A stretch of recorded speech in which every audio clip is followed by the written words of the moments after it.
Descubra os segredos por trás dos fenômenos paranormais. Este é o Defining Ghosts. E no vídeo de hoje nós vamos trazer a lista dos 10 equipamentos mais utilizados em uma investigação paranormal. E o primeiro dispositivo é o EMF-K2, que é um dispositivo projetado para medir campos eletromagnéticos ao seu redor.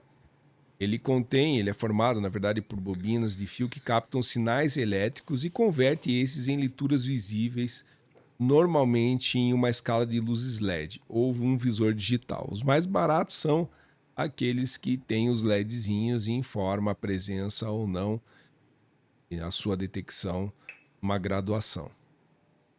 Na investigação paranormal, ele é utilizado nos ambientes, então de uma forma que é possível circular em ambientes onde a investigação paranormal está ocorrendo, e nesse caminhar pelos ambientes, esse dispositivo manual capta as variações dos campos magnéticos desses ambientes. E a ideia ele não foi projetado como equipamento para esse tipo de investigação, mas ele traz algumas características que em alguns vídeos, em bons vídeos que nós assistimos, e na verdade na maioria dos vídeos que falam sobre investigações paranormais, esse dispositivo, quando detecta algum desses campos, naqueles momentos onde eles são utilizados, eles acabam apontando talvez para aqueles investigadores que há alguma anomalia naquele campo, e isso pode, com N outros fatores, de N outros dispositivos que a gente vai apresentar hoje, trazer alguma perspectiva de que essa alteração do campo magnético tenha sido causado por alguma atividade paranormal. Então, se vocês já não viram, vale muito a pena buscar vídeos onde esse dispositivo é utilizado, mas também há de se fazer algumas considerações. Antes de falar do dispositivo irmão dele, que é um dispositivo que fica fixo nos ambientes, é o REM-Pod, é interessante que a gente traga alguns contextos, né? Porque quando esse dispositivo móvel está sendo utilizado naquele ambiente onde está ocorrendo a investigação, ele pode estar captando, inclusive, as variações dos campos eletromagnéticos das instalações elétricas da casa, da atividade eletromagnética, dos equipamentos demais que estão sendo utilizados. Então, há de se entender que, claro, ele começa a captar nos vídeos essas variações, e as detecta e as coloca em uma característica de ser possível vê-las, quanto aos LEDs utilizados ou num visor digital, mas ao mesmo tempo, e pouco daquilo que a gente quer propor aqui com o canal, é tentar isolar variáveis que possam interferir e trazer alguma leitura não ideal para esses ambientes. Que é a característica: se esse dispositivo puder fazer um mapeamento anterior ao início da investigação, você consegue então entender em quais áreas essa variação se torna recorrente. E essa recorrência acaba fazendo com que qualquer leitura que não tenha sido mapeada anteriormente surja como uma possível atividade paranormal. Então, isolar esses campos. Então, eu sei aonde existe um campo eletromagnético passando, que pode ser desde da fiação da casa, fiação elétrica da casa, ou outros dispositivos. Ao isolá-los, quando eu passar por aquele ambiente e o MFK2 sinalizar que há uma alteração nesse campo, eu posso, enquanto investigador paranormal, entender se aquilo é algo mapeado anteriormente, e aí eu descarto a possibilidade de qualquer outro tipo de atividade, ou não. É algo que antes da investigação não aparecia e começou a aparecer a partir daquele momento. Está sendo feita a gravação e o registro da investigação. Então é um detalhe que é bem interessante e que a gente gostaria de ver isso é uma maior parte do tempo ocorrendo para isolar as variáveis, ou o maior número delas possível. E o irmão mais estático, vamos dizer assim, do MFK2 é o REM-POD. REM-POD é um dispositivo que também capta variações na medição dos campos magnéticos, porém, nas investigações paranormais, eles são utilizados em determinadas áreas, em determinados cômodos, partes da casa, de qualquer ambiente que tenha sido escolhido para fazer a investigação, para que eu colocando esse dispositivo, que ele é fixo, e que haja alguma alteração, ele vai apontar, independente de estar circulando como um dispositivo móvel. Nessa visão do REM-POD, ele pode ficar captando num determinado ambiente, e qualquer alteração pode chamar a atenção da equipe e a equipe se deslocar até aquele ambiente para verificar se algum outro dispositivo daqueles que a gente trará ainda no decorrer desse episódio e podem ser utilizados para validar, entre aspas, muito entre aspas ou não, se aquilo que o REM-POD destacou realmente é algo que possa ser considerado, então, nessa investigação, um dado paranormal. E aí nós temos um outro dispositivo, né, que bem na linha do MFK2 e do REM-POD, ele também é muito utilizado. Na verdade, esses dois primeiros são os que com maior recorrência a gente vê dentro dos vídeos que tratam e abordam sobre o tema de investigação paranormal, que é o Spirit Box. O Spirit Box, ele é um rádio modificado que digitaliza as estações de rádio em alta velocidade.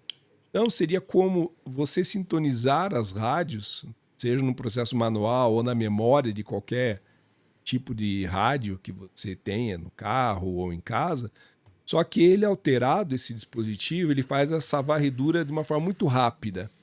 E a ideia é que, enquanto ele está fazendo a captura dessas estações, o entre estações possa captar alguma voz, alguma palavra, algum som que tenha características do momento dessa investigação paranormal. Por quê? O Spirit Box é talvez dos dispositivos que a gente esteja falando aqui, também, assim como o MFK2, o REM-POD, ele detecta, entre aspas, também em tempo real o que está acontecendo na interação do investigador ou dos investigadores com o momento. O que eu quero dizer com isso? Normalmente o Spirit Box é utilizado enquanto se está tentando comunicação verbal com algum espírito, ou com a casa, ou com as atividades paranormais daquele ambiente.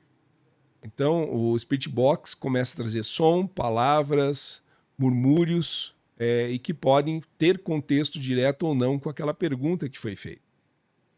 E às vezes, até nos perguntamos se nessa tentativa de fazer uma comunicação com o processo paranormal que está ocorrendo no ambiente, se ele realmente acontece em tempo real. Ou seja, às vezes parece, a gente costuma até achar muitas vezes engraçado, que o investigador pergunta algo, assim, você está aqui? Daí do outro lado aparece pare, como uma palavra de resposta, né? Parece que não tem consistência, mas ao mesmo tempo fica aquela dúvida, será que essa comunicação realmente ocorrendo, ela acontece de uma forma assíncrona, ao ponto de que a resposta não vem ao mesmo tempo, exista um delay dessa resposta, e que esse delay apareça nesse tipo de captação, é uma das coisas que a gente pode se propor a responder, a entender, na medida que os episódios do nosso podcast ocorram. Então, o Spirit Box é essa caixa, como falei, reprisando, ela é um rádio modificado que faz uma leitura em alta velocidade das rádios, e nessa leitura em alta velocidade, sons que podem estar ligados diretamente ao tipo de pergunta que o investigador fez e isso registrar talvez uma possível conversa com o que está acontecendo de paranormal com a casa. E o terceiro equipamento da lista é um gravador de voz, o EVP. Na verdade, é um gravador de voz como qualquer outro, para que a gente consiga captar numa investigação as questões dos fenômenos de voz. O Electronic Voice Phenomena, chamado nessa porção de investigação paranormal. Na verdade, é uma gravação de áudio normal, no formato digital, hoje em dia mais utilizado, mas não deixa de se pensar que um gravador analógico em fita cassete possa ser usado também, né? E ele geralmente tem alguns microfones, ou até grava em estéreo, mono ou estéreo, que são sensíveis, que capturam aí sons de alta qualidade em várias situações de áudio. Numa lista que a gente vai colocar aqui embaixo para vocês acessarem ativos conforme a proporção de preço, vocês verão ali que eu tenho desde um dispositivo que é do tamanho de uma caneta, que faz toda a gravação do áudio de forma digital, até dispositivos extremamente caros e precisos, marcas como Tascam, Sony e outras marcas que aí tem microfones bastante apropriados para tipo de gravação e de registro preciso. Fora algum outro meio de gravação, onde eu tenho aquele dispositivo que faz a gravação e tem o microfone com uma forma estendida de captura, onde esse microfone muitas vezes pode ter uma configuração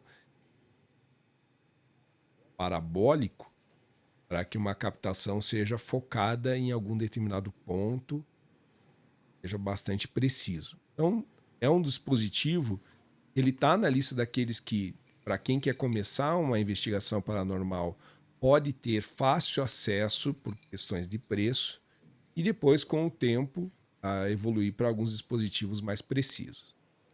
Então, a funcionalidade é não em tempo real, como a Spirit Box, mas sim fazer perguntas ou até mesmo deixar em algum ambiente gravando sons do ambiente para ver se depois, naquele momento da investigação, algum registro é notado e perceptível ao ponto de saber se foi uma interação por voz, um sussurro, um grito, batidas.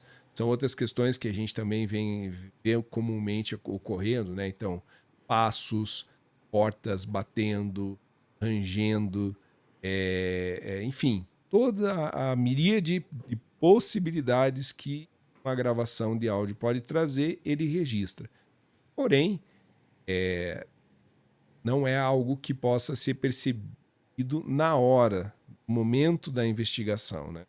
Bom, o Speechbox é uma ferramenta quase que momentânea de registro. O MFK2 e o RAMPod, da mesma forma.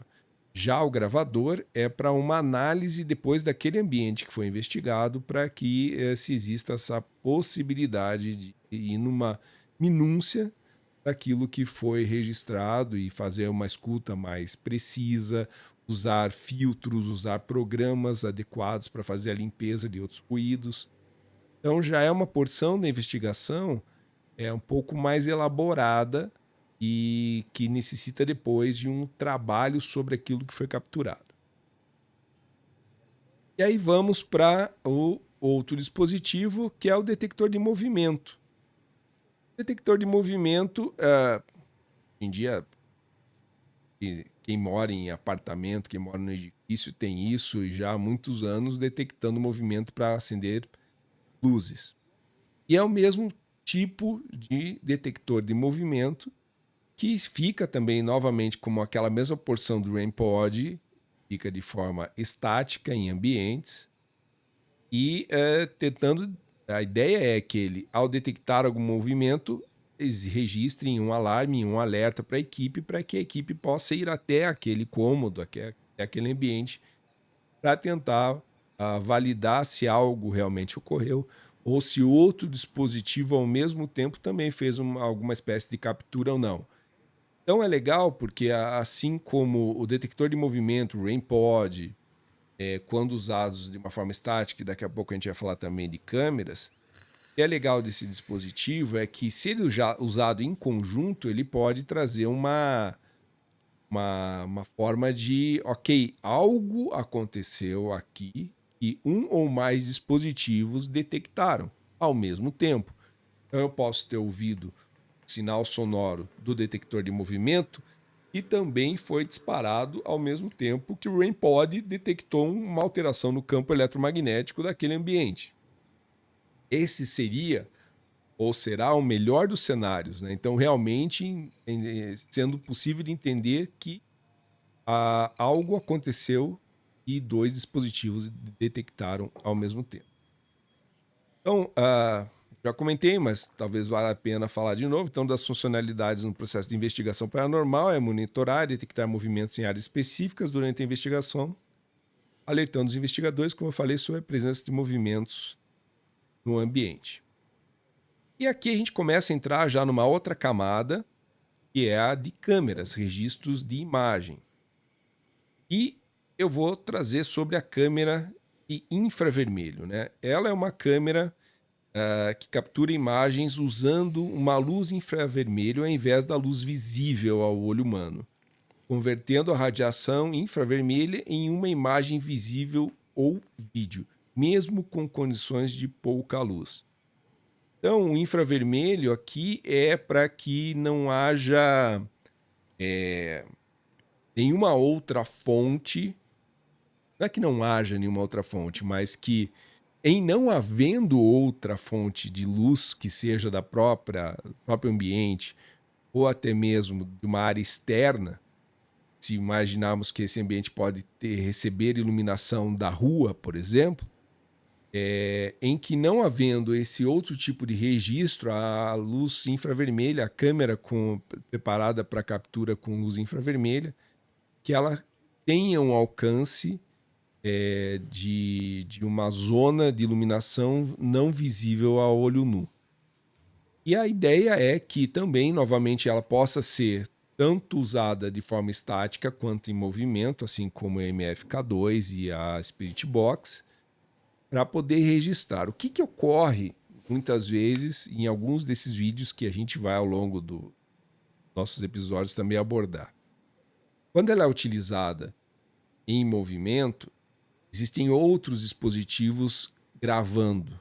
Né? Então vocês vão conseguir observar que tem o dispositivo, a câmera com infravermelho sendo utilizado no ambiente e outro tipo de câmera também ao mesmo tempo. E que essa outra câmera pode utilizar uma fonte de luz, mesmo que muito baixa, mas num espectro de luz visível ao olho do ser humano. E isso também é captado pelo infravermelho. Então, às vezes, acontece de uma sombra aparecer e que a câmera infravermelha consiga perceber, mas se existem mais pessoas no ambiente, se existem outras pessoas usando câmeras e essas estão se movimentando em ângulos diferentes daquela da captura de infravermelho, pode causar uma confusão. Então, novamente, assim como naquele exemplo que eu trouxe de validação, o que é interessante é que se exista no ambiente um controle muito grande para que não haja, não vou dizer nem talvez um controle muito grande, mas um controle preciso do que cada dispositivo está capturando e como ele captura e qual é a interferência dele no seu registro com os demais, para que não haja alguma confusão naquilo que é capturado. Novamente, aí é a principal funcionalidade, como qualquer câmera que grava conteúdo ou pode realmente até tirar uma imagem, uma fotografia de algum momento, é fazer com que a captura da imagem ou estática ou em movimento possa ser realizada. Então, dos 10 que nós vamos abordar, esses são os 5 primeiros e os próximos 5 agora ficam à frente do senhor Alexandre. Alexandre, faça as honras. Então tá. Então, vamos lá. Da minha parte. SLS Camera. Foram mais uma forma de adaptação de equipamentos já existentes com aplicação dentro da investigação paranormal. Essas câmeras consistem no seguinte: ela é uma câmera com, basicamente, qualidade VGA. Ela emite também um feixe de luz infravermelho e o sensor dessas câmeras é equipado e ele é feito para identificar movimentos dentro de um ambiente. Então, basicamente, como ela funcionaria? Você tem a câmera, por exemplo, do Kinect, do Xbox. Ela possui um dispositivo que emite um feixe de luz infravermelho para mapear todo o ambiente e, a partir do mapeamento daquele ambiente, ela tenta identificar o que não se encaixa no ambiente mapeado. Ela identifica o que não se encaixa dentro do ambiente mapeado, identificando aquilo como alguma forma possível que apresente algum movimento. Por ela ter sido elaborada a partir exatamente do Kinect, e nós comentaremos mais ao final alguns fatos curiosos a respeito disso, que realmente justificam o uso desse tipo de equipamento durante uma investigação paranormal. Ela traça linhas e pontos, como você vai ver em imagens aqui, e tentam identificar quem é o jogador dentro daquele ambiente que foi mapeado.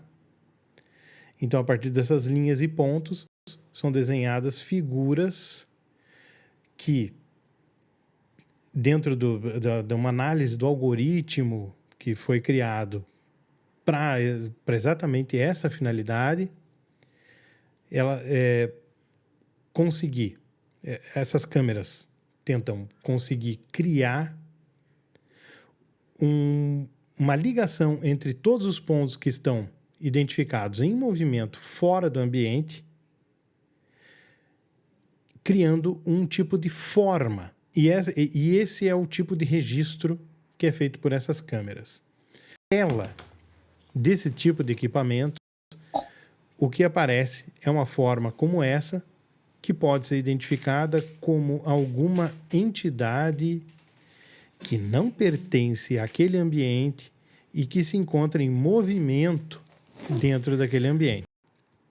Menos usado e não também com uma frequência muito grande em investigações paranormais, dado ao alto custo desse tipo de equipamento, se encontra as câmeras de registro termal. Essas câmeras, obviamente, elas tentam encontrar, e elas fazem, de fato, essas câmeras fazem, de fato, um registro térmico do ambiente. Elas fazem um mapeamento que é baseado na radiação térmica emitido por cada corpo do ambiente. Todos os corpos, tudo absolutamente que existe numa forma de matéria, acaba emitindo um tipo de radiação que é uma radiação do espectro infravermelho, e essas câmeras fazem exatamente o registro desse tipo de manifestação. Enquanto uma câmera comum registra a luz, de uma forma dentro, geralmente, do espectro visível nosso, refletido por objetos em um determinado ambiente, essas câmeras não fazem o registro da luz. Elas fazem o registro da energia, de uma espécie de energia, assim como energia luminosa. Essas câmeras fazem o registro da energia que é emitida por esses ambientes e por esses objetos, todos os objetos que se encontram no ambiente, independentemente de qualquer fonte luminosa. Enquanto numa câmera normal, você depende de uma fonte luminosa para que ela faça o registro daquela imagem, as câmeras termais não têm a menor necessidade de que haja algum tipo de fonte. Elas identificam essa radiação eletromagnética que emana de cada corpo que se encontra no ambiente, fazendo um mapeamento que não é tão preciso quanto a visão de uma câmera normal, cuja função é captar o reflexo, né, das fontes luminosas que se encontram ou no ambiente ou emitidos pela própria câmera, mas seria o único equipamento que você de repente poderia usar em uma cela que não tivesse a menor entrada de luz externa. Esse tipo de equipamento seria o adequado para você conseguir ver, de certa forma, o que se encontra em determinado ambiente, mesmo que não haja a mínima fonte de luz. Um equipamento que é muito barato. Muitas pessoas, inclusive, têm em casa e é raramente utilizado em investigações paranormais. É uma lanterna, essas lanternas simples que você tem em casa, como qualquer tipo de lanterna com algum botão de pressão. Esse tipo de equipamento, ele tem a finalidade de estabelecer algum tipo de comunicação com qualquer tipo de entidade. Então, é utilizada da seguinte forma, basicamente. Você pega uma lanterna comum que tenha um botão de pressão ou, né, aquelas lanternas em que você acaba fazendo um giro de algum dos componentes dela para fazer que ela funcione, que ela ligue de alguma forma, ou até mesmo que ela opere de uma forma diferente. Então, você pega esse dispositivo, coloca no ambiente e você já deve ter visto em alguns canais de investigadores paranormais, e eles fazem uma pergunta, né? Por exemplo, tem alguma entidade aqui no ambiente? Tem alguma entidade aqui? Se sim, acenda a lanterna. E essa lanterna acende.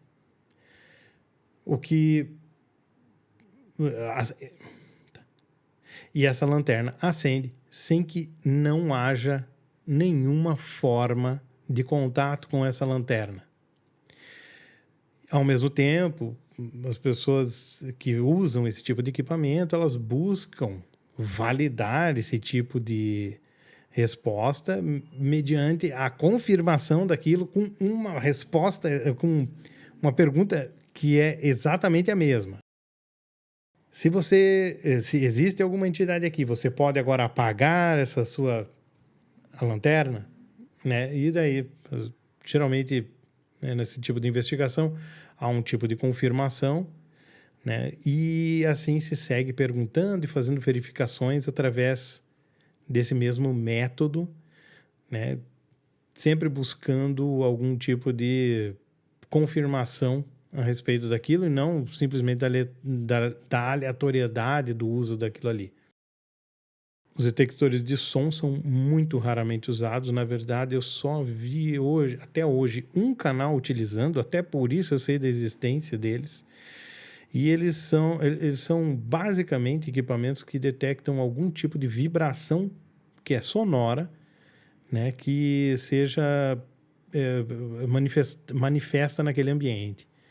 Dentro desse tipo de detecção, existem equipamentos que você pode até mesmo colocar no chão, né, e ele capta a vibração de som, por exemplo, no assoalho, né, ou até mesmo, dependendo da sensibilidade do equipamento, em calçadas ou, né, vamos dizer, ambientes assim pavimentados.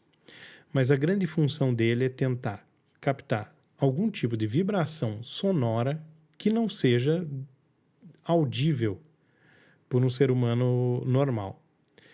Então, no mesmo sentido, eles são utilizados tanto para comunicação, né, assim como todos os outros equipamentos aqui, basicamente, que a gente descreveu, tentando estabelecer algum tipo de lógica durante o uso, né, a partir das confirmações das respostas fornecidas, né, de acordo com regras estabelecidas durante a comunicação com essas entidades do ambiente.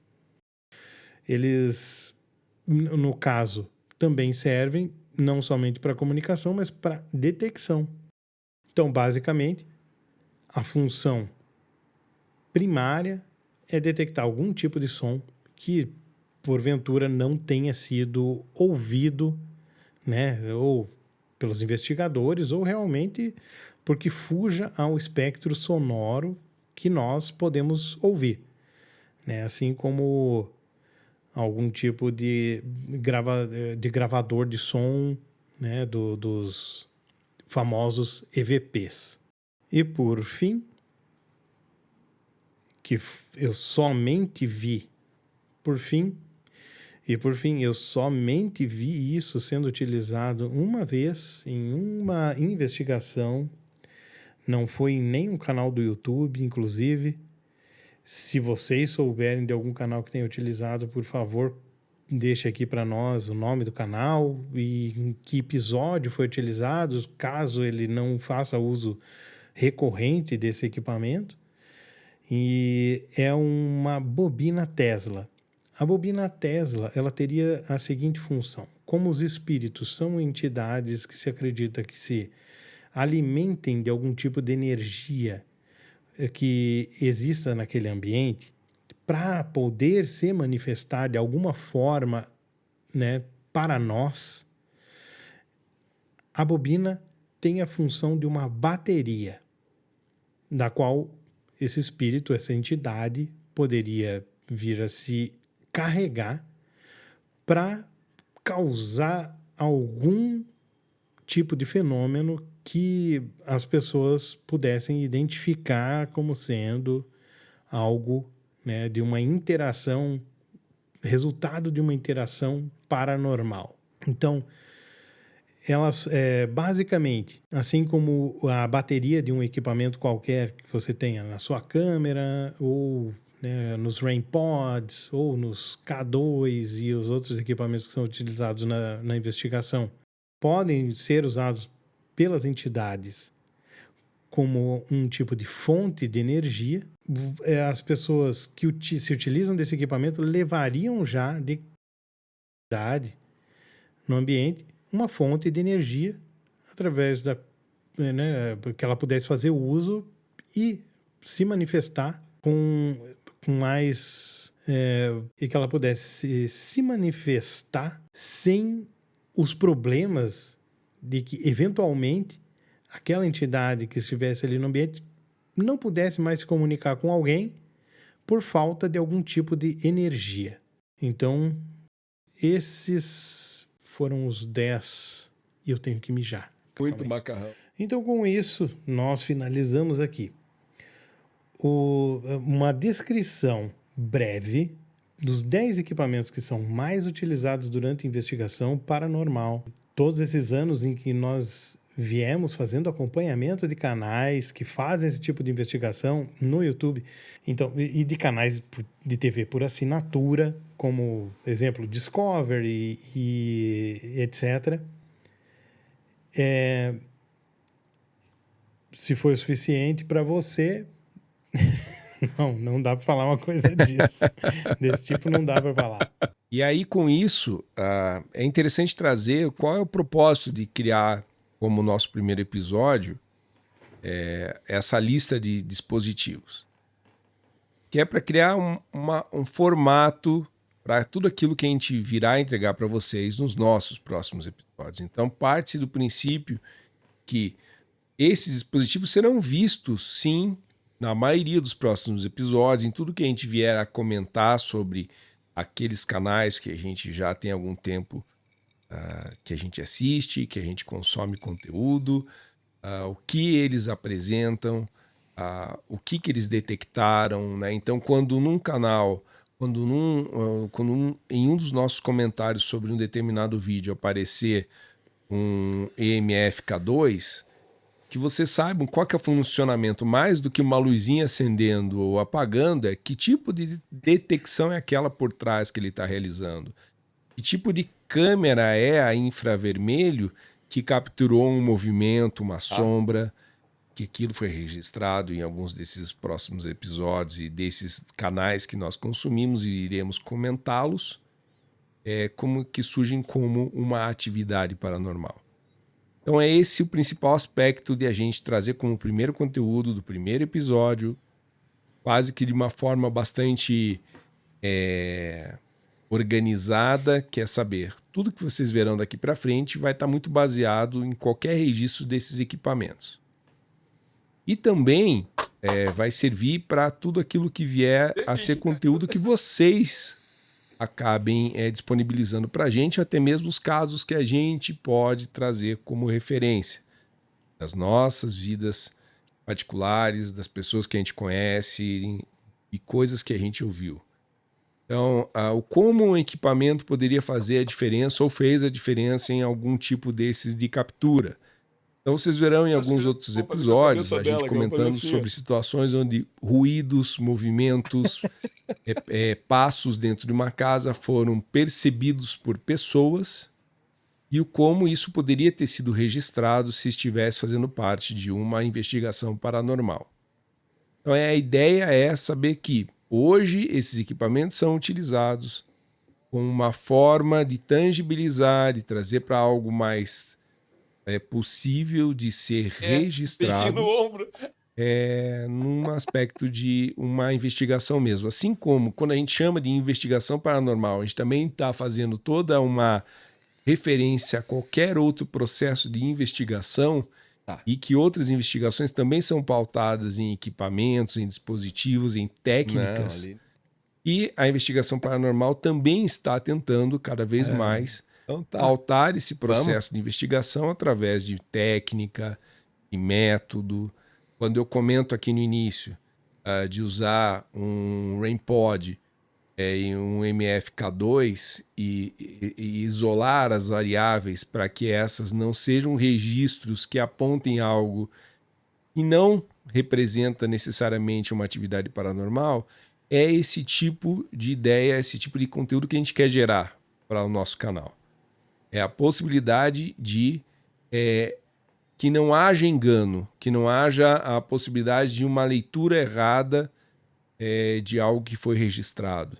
E daí, o que a gente quer é que não exista no nosso conteúdo uma forma de menosprezar, de discutir veracidade. Nós não vamos entrar nesse processo de saber se um conteúdo ele foi alterado ou não. A ideia é a gente discutir quais são os princípios que estão por trás, sejam eles físicos, químicos, psíquicos, mas é esse tipo de registro. E que se algum desses dispositivos que a gente comentou, a gente acabou de trazer essa lista, eles podem fazer com que isso seja um processo mais válido, essa investigação tenha alguma validade no sentido de registro, ok. Então, basicamente, é esse o cenário que a gente quer compor daqui para frente com vocês. Nesse canal, o que nós vamos vir a fazer daqui para diante depende muito, inclusive, do entendimento do funcionamento desses equipamentos num contexto de investigação daquilo que é tido como um evento, grosso modo, paranormal, mas que, com a evolução do canal, com a evolução das discussões que nós nos propomos aqui a fazer, nós tentaremos criar um debate e um panorama demonstrando que aquilo que é tido como uma investigação paranormal, ela encontra respaldo em um conceito muito mais profundo, né? E até mesmo filosófico, que poderia até ser definido, vamos dizer, numa fase muito incipiente, como algo paraontológico, muito mais do que somente o paranormal. E se você quiser acompanhar isso até o final, vai ser exatamente isso que vai ser debatido. Nós não vamos nos restringir unicamente a uma análise de um vídeo, né, como um react, como, será que isso é? Como vocês viram aqui, nós estamos apresentando para vocês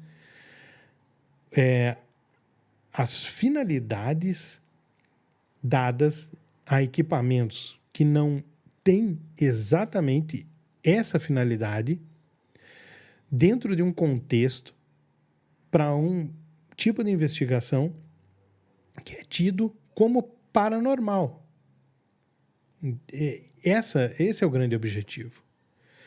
Então, como mesmo foi falado pelo Luciano, alguns equipamentos e, né, algumas coisas, a intenção do uso desses equipamentos dentro de uma investigação é de repente trazer a público, através de algum tipo de registro, né, aquilo que muitos de vocês de repente podem ter vivenciado na vida de vocês, né? Assim como quando nós falamos aqui, por exemplo, dos detectores de movimento, esses detectores de som, né, e etc.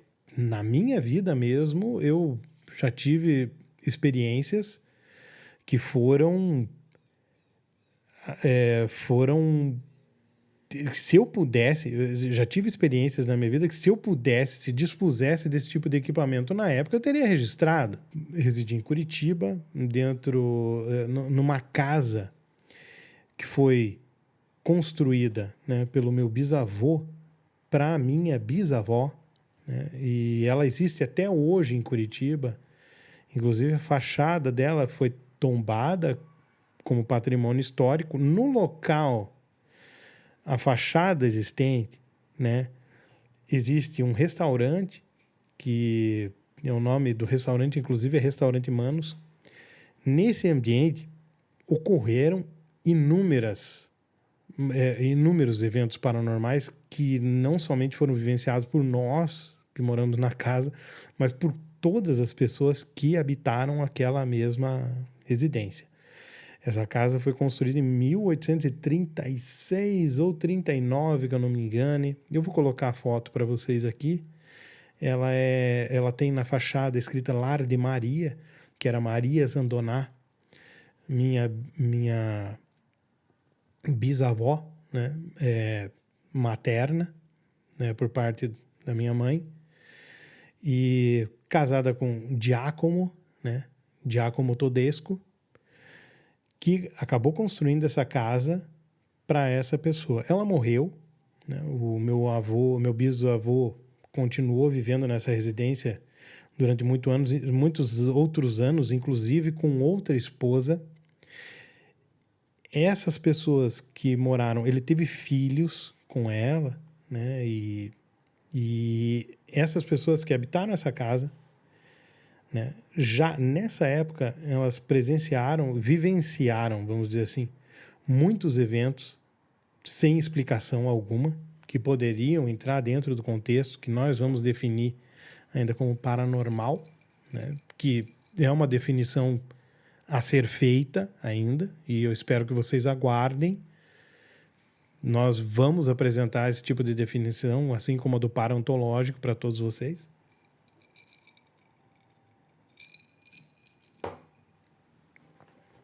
Nós bebemos, obviamente, mas tudo que nós pensamos não foi enquanto nós estávamos bêbados. Bebemos Mas sim, enquanto bêbados nós pensamos, e melhor. A bebida talvez seja um canal de comunicação, inclusive. Não é brincadeira. Pode ser que seja um tipo de comunicação com algum canal paranormal. Mas tudo bem. Quase dependendo do nível etílico, é quase um EQM, né? Dependendo, poderia ser. E um dos experimentos, uma das coisas mais marcantes que eu presenciei durante o tempo que eu residi nessa mesma casa, né, foi um evento em que eu estava no meu quarto. E essa casa, né, como vocês vão poder ver na própria foto que eu exibi aqui, ela possui um sótão. Então, o andar tem 2 andares. Na verdade, um andar e o sótão. O sótão, ele tem uma parte frontal, que é para onde dá essa inscrição Lar de Maria, e uma parte traseira, né? É nessa parte traseira em que era o meu quarto. No quarto da frente era o quarto da minha irmã, né? E tinha um corredor no meio muito pequeno, devia ter um espaço de 1,5 metro no máximo, que dividia os 2 quartos. O quarto da minha irmã tinha uma porta, o meu não, como o Luciano conhece. A minha porta não existia, né? Eu colocava uma cortina nela e prendia embaixo, inclusive, porque sempre foi um problema para eu dormir. Então, eu tinha que vedar todo tipo de luz ou qualquer tipo de luz que fosse entrar naquele ambiente. E então eu prendia a parte de baixo com colchonete da cortina para não entrar nada. Eu chegava a colocar esparadrapo na janela quando tinha algum tipo de luz entrando. Eu tinha o videocassete no meu quarto, eu tapava com esparadrapo o visor das horas ou do andamento, né? E televisão também, né? Eu tinha televisão, tinha aquele sensor que de repente podia emanar algum tipo de luz, e eu vedava absolutamente tudo que tinha ali. E essa casa era inteira de madeira, então, assim, a escada que dava acesso para os nossos quartos no sótão vinha do quarto da minha mãe, que era no andar de baixo. Não existia banheiro em cima, não existia nada. Então, a gente tinha necessariamente que, se quisesse usar o banheiro no meio da noite, descer as escadas de madeira que passava pelo quarto da minha mãe para ir até o banheiro único que existia naquela casa, né? Tanto eu como a minha irmã. E numa dessas vezes, eu estava no meu quarto e eu fumava. Fumava, aparentemente, na minha cabeça eu acreditava que fosse escondido da minha mãe, né? Eu achava que ela não sabia, e eu fumava e eu tinha um bidê, né? Pelo menos em Curitiba, esse é o nome que dava para aquela coisa que muitos chamam de criado mudo, que fica no canto. E se eu ouvia algum passo no início da escada e você conseguia identificar sem a menor dúvida que uma pessoa tinha pisado no primeiro degrau da escada de madeira que dava até a porta do teu quarto, lá embaixo, porque vivendo anos naquele mesmo exato lugar, aquilo se torna uma espécie de teia de aranha para você. Então você identifica, pisaram. Eu imediatamente, se eu estivesse fumando, pegava o cigarro e enfiava na gaveta, apagava. Eu já tinha um incenso geralmente aceso no quarto para desbaratinar o cheiro. Não acredito absolutamente que isso funcionou, a não ser na minha cabeça, né? E pelo menos para o convencimento da minha mãe foi o suficiente. Mas o que ocorreu de fato foi que naquele dia específico, naquela madrugada especificamente, eu ouvi, na verdade é um sentir, como eu falei para vocês, naquele modelo de uma teia de aranha, alguém pisar no primeiro degrau da escada de madeira, lá embaixo. Ela fazia um L, essa escada. Luciano deve lembrar disso, né? A gente descia de colchão. Essa eu não lembrava, mas lembrei nesse exato momento. Vamos dizer assim, eu desci uma vez e tinha gente que descia várias vezes. Porque eu achei que eu podia bater com a cabeça na parede lá. Nas outras vezes, eu só torcia para alguém bater com a cabeça.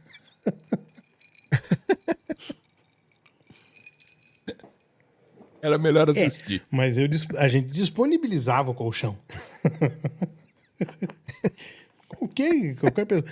E a inclinação daquela escada, eu acho que era por volta de uns 55 graus, assim. Não era 45 graus, não. Era uma coisa... Ela era bem inclinada mesmo. Deixa eu ver. Daria mais ou menos... Ela era mais ou menos isso aqui. Se não der, cerca de 70 graus. Era muito inclinada. E daí... 1930 e alguma coisa foi construído isso. A madeira já estava gasta, inclusive, pelos passos das pessoas. Né? Se você pudesse ver, hoje em dia nem deve existir mais a escada, mas você conseguia ver nas bordas de madeira o desgaste dos passos das pessoas na escada. É como aquela pessoa que mora numa selva, né? Que eu digo assim, que todo cientista despreza, falando que o cara teve uma alucinação coletiva, né? Nossa, a tribo tal, ela visualizou lá um OVNI. Não, deve ser alucinação coletiva, como aquela pessoa que fala assim, mas você já foi algum dia para a floresta amazônica? Você já viu o tanto de barulho que tem lá? Meu amigo, aquelas pessoas nasceram nessa porra de barulho. Para eles, aquilo ali é silêncio. Para nós é barulho. Assim como se você trouxer um deles para cá, pro ambiente urbano, eles vão falar, nossa, que barulho. E a gente acha, nossa, até que tá silencioso. Mas o cara, de fato, que tá lá no meio daquela mata, pelo tempo que ele viveu lá, se ele ouve um barulho estranho, ele fala assim, porra, isso foi um peido de anta.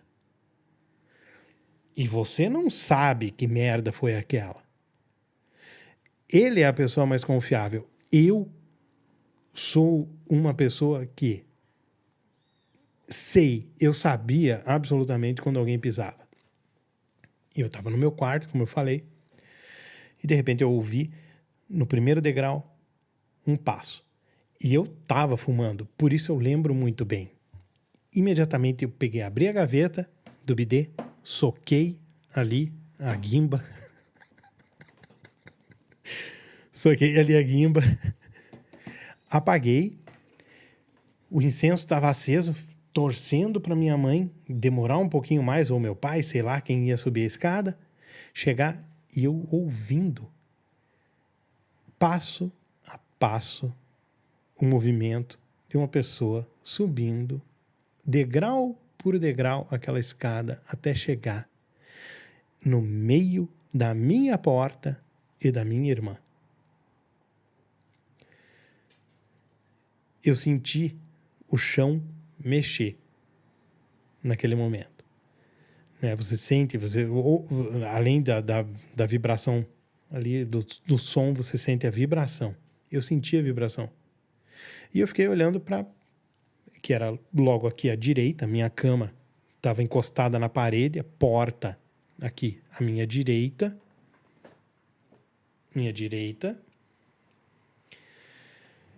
Fiquei olhando na direção da tenda.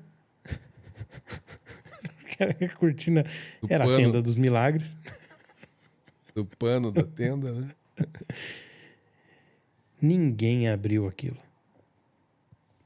E também ninguém bateu na porta da minha mãe, da minha irmã, na frente.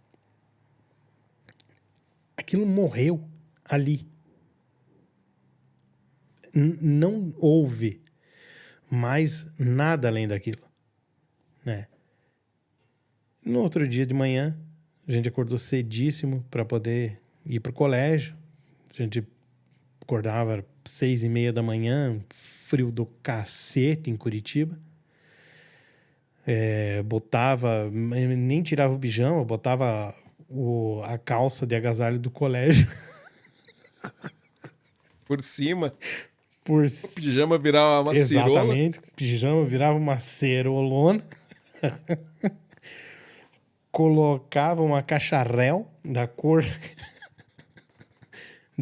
permitida pelo colégio, né?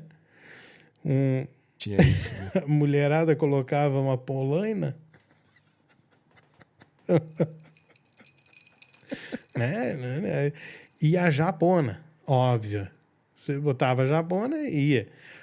Fiz tudo isso, desci as escadas, café da manhã na mesa, né? E eu falei assim, porra, mas quem foi que subiu a porra da escada ontem? Era de madrugada e ficou parado ali no meio da minha porta e da Samantha e não abriu nem nada. E ficou parado ali entre a minha porta e a da minha irmã e não falou nada. Quem que foi que fez essa merda? Daí a minha irmã falou assim, pois é, eu fiquei esperando ali, já estava esperando que vocês iam bater na porta para saber se estava fazendo alguma merda.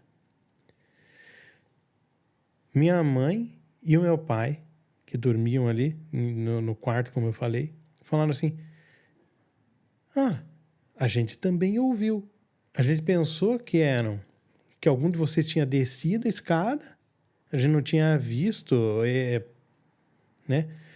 E subiu depois e foi pro quarto. A gente, né? Então ficou nisso. Então também foi ouvido por todas as pessoas que habitavam a residência, né? Esse lugar que hoje em dia se eu ainda morasse lá, nossa, com certeza seria a nova Lamb House de Curitiba. Mas é legal essa conexão que a gente pode fazer, né? Porque um evento paranormal, já que estamos falando de atividades paranormais, ele foi identificado nesse exemplo que o Alexandre traz, experiência própria, não registrado por equipamentos, mas sim por mais de uma pessoa, por outros membros da família. Então esse também é um outro fator de validação, né? Enquanto um registro de um EVP, um registro do som, de campo eletromagnético, enfim, pode, para o tipo de conteúdo que a gente se propõe a assistir e comentar, como uma prova para nós aqui do outro lado, que estamos só assistindo e não presenciando, não estando fisicamente no local, para perceber algumas outras ações paranormais, né? Então toques, suspiros, sussurros, toque de mamão, empurrão, em alguns casos mais drásticos, agressões, empurrões, o arranhar pessoas, enfim, é o que muitas pessoas trazem como as suas experiências, em alguns casos individuais, e que aí ainda acaba gerando um tanto quanto de dúvida dos outros, porque acabou sendo individual, mas nesse caso como uma experiência coletiva, onde pessoas experimentaram no mesmo instante um som e um movimento humano, por ser de passos, mas não experienciado através de algum registro por equipamento, mas sim aquilo que também se deve considerar que são as experiências, a forma como essas experiências se dão através dos nossos sentidos. E nesse caso foram, no mínimo aí, então, o que mais? 3 pessoas, Alexandre? 3 pessoas. Ou 2? 3 pessoas, né? Então, isso valida e valida muito. E só que não nesse aspecto, porque equipamentos como esses, eles, na verdade, surgem mais como um propósito hoje quanto à geração de conteúdo do que especificamente entender se algo está acontecendo ali ou não. E aqui, offline, fora da gravação, hoje a gente ainda conversava no período da manhã sobre algo assim, né? Que a gente pode perceber como uma ação percebida por pessoas ou ação percebida por equipamentos. A ação percebida por equipamentos validando a ação percebida por pessoas. Ou seja, eu já passo a não olhar só para aquilo que eu senti, mas aquilo que foi registrado no equipamento. E aí isso tangibilizando, dando mais, entre aspas, e muito, entre aspas, a credibilidade daquilo. Já que se existe tanto ceticismo em cima e sobre esses assuntos de atividades paranormais, e até faz sentido abrir um parênteses aqui, é que para esse episódio hoje faz sentido nós chamarmos de atividades paranormais. Outros contextos aparecerão, e a ideia é, toda vez que esses outros contextos surgirem, nós trazermos uma forma de levar a compreensão do que esses outros termos significam ou o que eles querem dizer. Um pouquinho diferente do significado, o que ele entra como contexto para aquele determinado momento, para aquele determinado uso. Horas por uma ótica de alguém que está olhando sobre uma atividade paranormal com um viés também bastante, novamente, entre aspas, científico. E horas como algo de uma experiência espiritualizada, através da crença de alguém, através de um sensitivo que vai a um local e ele percebe algo e algo realmente acaba acontecendo, ou realmente só uma pesquisa, e não só por conta de ser pouco, mas uma questão de uma investigação, de uma pesquisa, de querer coletar dados, querer registrar informações. Então, cada situação dessa é tratada de alguma maneira diferente, distinta, termos distintos, e a ideia é fazer com que a gente vá criando, assim como o objetivo desse vídeo foi trazer um pouco de equipamentos utilizados, é criar um glossário de palavras, de termos que são utilizados e tentar entender em que contextos eles são usados e aonde eles são melhor empregados. Perfeito. E é exatamente nesse sentido, né, que a gente tenta fazer a análise de tudo o que está para vir, que nós vamos... O foco nosso é exatamente construir durante todos os episódios que nós vamos eventualmente aqui exibindo, e com a sua colaboração também discutindo a respeito, construir um novo tipo de visão a respeito daquilo que é tido como uma coisa de certa forma, né, e eu acredito disparatada, como um absurdo, né? Absurdo até porque, né, não se enquadra ou não se encaixam dentro daquilo que pode ser definido por algum tipo de explicação tida como plausível, que no final das contas venha a ser tudo aquilo que nós definimos como ciência.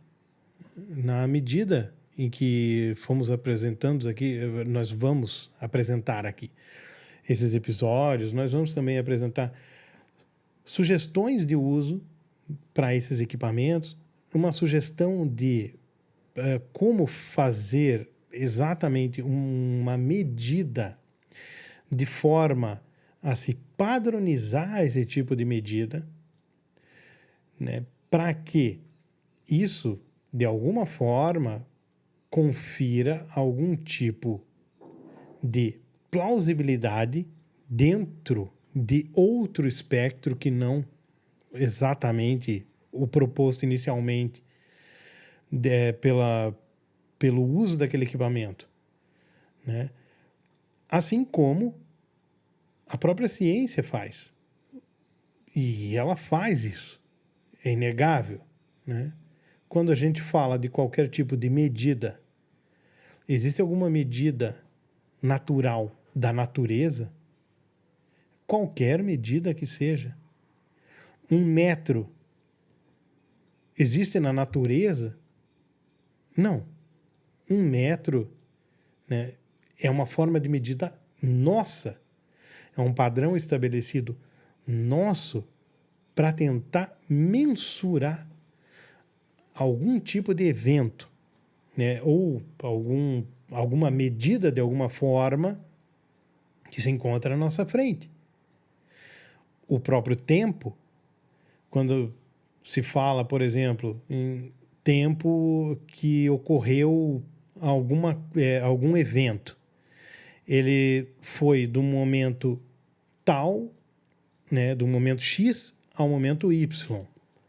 O que é esse exato momento?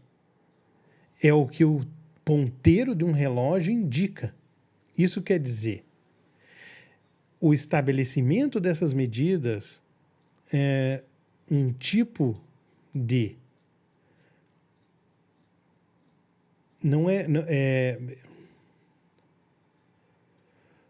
O estabelecimento desses parâmetros vai configurar exatamente o tipo de medida que você tem, que vai determinar alguma forma de evento. Então, se você demorou 3 minutos para percorrer determinada distância, aquela distância é uma distância que foi estabelecida e pré-fixada através de algum tipo de equivalente daquilo que foi pré-fixado como um tipo de medida, seja metro, polegadas e outras medidas que existem.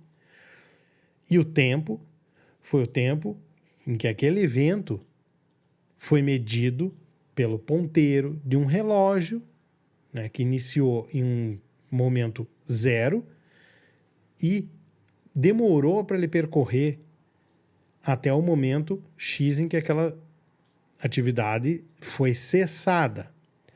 Isso quer dizer, você tenta estabelecer, a partir de algum tipo de equipamento, alguma relação daquilo que acontece de fato no mundo e não depende, nunca dependeu de algum tipo de aferição para existir, para tentar compreender aquilo que se apresenta na tua frente, apresentando algum tipo de medida para aquilo, numa forma, obviamente, de tentar até se prever a ocorrência daquele tipo de evento.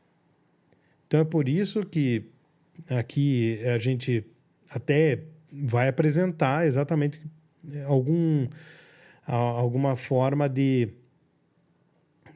avaliação que vai consistir não somente na mera observação do funcionamento de um equipamento, né? O que seria muito útil, por exemplo, durante uma investigação paranormal, como foi mencionado pelo Luciano no início, logo nos equipamentos que medem campos eletromagnéticos, é você fazer uma aferição geral do ambiente que vai ser utilizado aquele equipamento durante a investigação, para que você saiba eventuais campos eletromagnéticos que já são naturais naquele ambiente onde você vai fazer a investigação.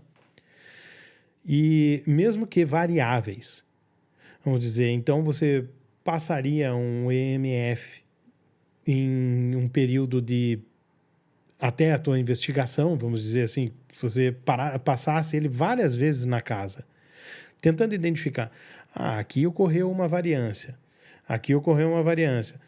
repetiu-se a variância naquele ambiente, isso é uma coisa que já é esperada, né? Então, repete um tipo de padrão. Então, você pode excluir essa aferição durante uma investigação. E o que você extrai disso é exatamente o que pode ser levado em conta como sendo um tipo de evento que está fora da ordinariedade daquele ambiente. A concomitância de você utilizar outros equipamentos, né, que podem conferir uma veracidade maior e um outro tipo de medida para aquilo também. Então, se você tiver um REM-pod, né, o REM-pod ele sofre interferências, então você tem que avaliar, por exemplo, quais equipamentos que eu estou utilizando nesse momento, que podem vir a interferir na utilização desse próprio equipamento, na medição desse evento tido por paranormal. Rádios, comunicadores entre equipe, por exemplo. Eles interferem. Isso já é até catalogado, inclusive. Então, esse tipo de utilização de equipamentos tem que ser, de uma certa forma, isolada. Né? E é baseado nisso tudo, no conhecimento, principalmente de todo o funcionamento de todos os equipamentos que nós apresentamos aqui, né? Que nós pretendemos desenvolver aqui no canal toda uma teoria e uma metodologia para um emprego mais eficaz através do qual a gente possa realmente vir a estabelecer algum tipo de fundamento que não seja visto unicamente, né, como algo absolutamente absurdo, que não existe, ou, né, essas coisas todas que você ouve quando se vai falar de algum evento paranormal, que é vítima, nesse caso, de um descrédito, né, generalizado por qualquer pessoa que acredite se dizer algum cientista, né? O que o Alexandre está falando é tão importante porque se por um lado tenta-se trazer dados sobre qualquer tipo de investigação que possam evidenciar essas atividades paranormais, o uso incorreto desses equipamentos também distorcem o tipo de resposta que pode ser registrada. Então, a ideia, como eu falei lá no início, não é colocar em xeque o uso, e sim fazer com que a gente entenda que, sim, esses equipamentos podem trazer registros bastante importantes para uma investigação, só que eles não podem cair num descrédito por conta do seu, em alguns momentos, mau uso. E sim fazer com que eles, essas questões que a gente veio comentando aqui, o equipamento foi posicionado corretamente, eu isolei algumas variáveis, eu utilizei o equipamento da forma correta, vão garantir que esses registros tragam um mínimo de fidelidade necessário para fazer com que aquele registro tenha importância. E aí, com essa importância, todo o outro lado de análise, quando a gente fala de EVP, que é principalmente um registro ali de áudio, e não é observável qualquer tipo de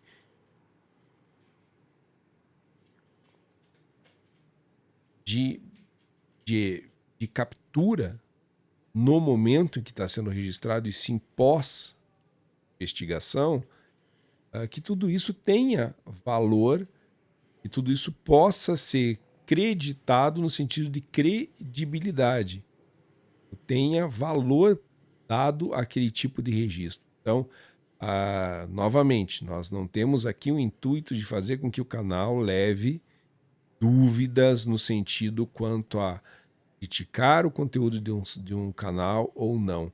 A gente vai olhar diretamente aquilo que foi produzido, aquilo que foi registrado, aquilo que foi utilizado para o registro, fazer a análise disso, trazer contextos similares para que a gente traga referências de percepções, como o Alexandre relatou agora há pouco, né, dos passos na escada, outros registros que vocês possam nos apontar.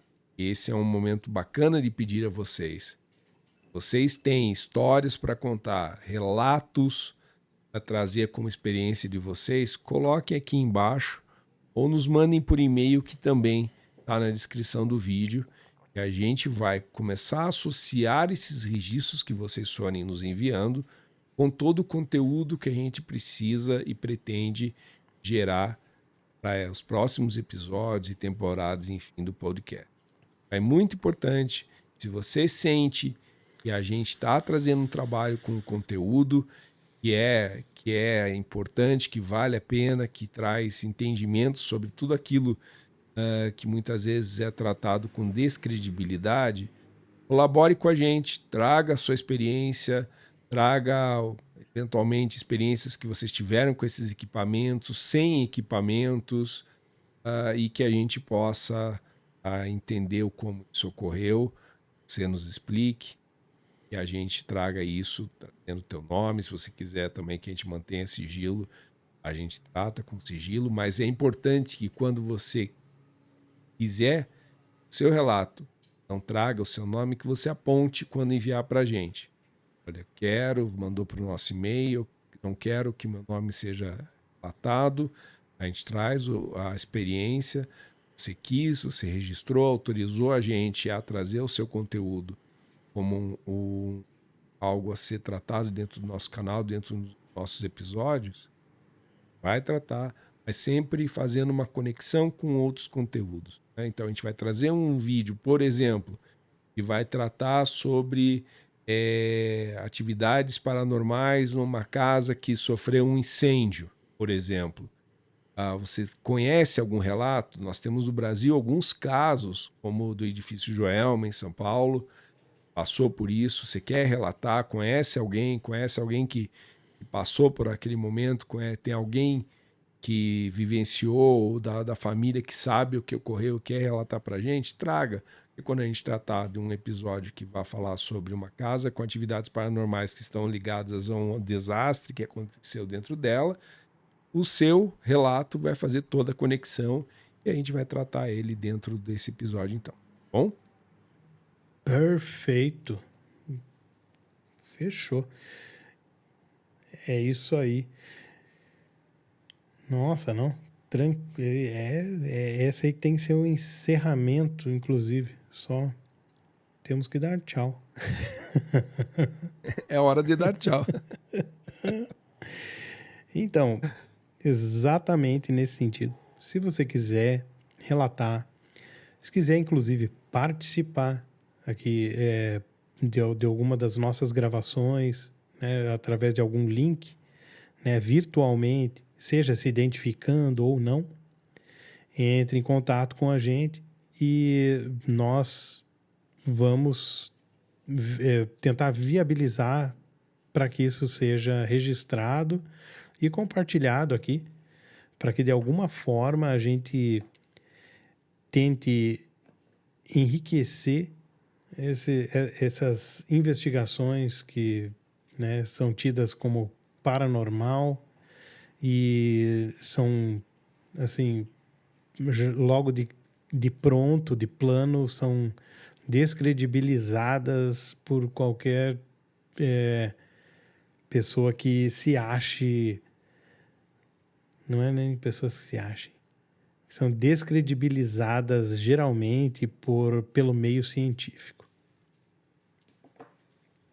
Já não basta toda essa porção do meio científico descredibilizando, que o próprio conteúdo gerado sobre, está tratando especificamente nesse episódio como atividade paranormal, que o próprio registro disso, pela boa vontade de quem registra, também não seja descredibilizado por conta de um uso que se coloque em xeque. Se algo não foi registrado por conta de alguma característica do dispositivo e foi percebida por um dos investigadores, ok. Mas que não seja por uma leitura errada desses dispositivos que o conteúdo caia na sua totalidade na descredibilidade. Então, muito do nosso intuito aqui no canal é fazer uma análise um pouco mais crítica, mas não de inviabilizar aquilo que foi feito, né? Talvez propor ações para até aqueles que quiserem começar a registrar, que estão com vontade de criar o seu canal, que vão fazer as suas investigações, não incorram sobre os mesmos erros que alguns dos canais acabam realizando, para assim fazer com que tudo aquilo que foi registrado tenha a possibilidade de ser realmente um registro que valide aquele processo de investigação, tangibilize, que dê credibilidade para o que foi feito. Já não chega a todos aqueles conteúdos que são propositalmente gerados com informações falsas, dados falsos, reações falsas, atividades paranormais falsas.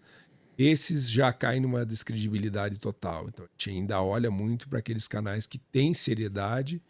E, claro, quando a gente identificar que algum processo poderia ter sido melhor registrado, assim o faremos. Se não, também vamos tratar aquilo como um conteúdo, explorar as experiências que vocês nos trazem, explorar as nossas experiências, porque, afinal de contas, o que nos gerou o interesse em montar conteúdo como esse, um conteúdo de um canal como o nosso, é justamente pelas experiências, pela nossa curiosidade, mas principalmente pelas experiências que cada um de nós temos com esses assuntos.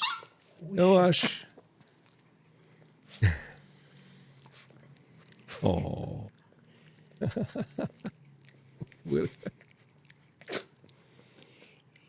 E ela não gostou do ela não gostou do que tem no bigode do pai.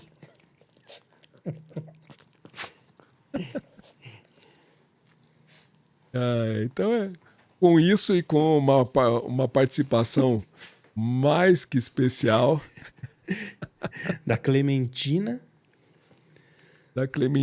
e do Iodinha. Sim. Ali atrás.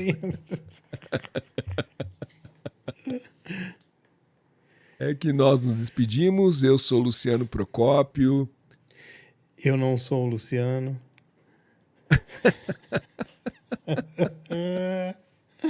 Isso eu tenho certeza. Me chamem do que você quiser.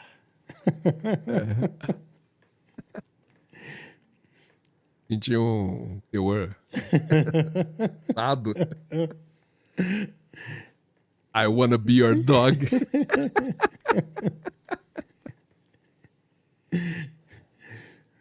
Mas beleza, então, né, se você chegou até aqui, te considero por isso. Valeu, hein?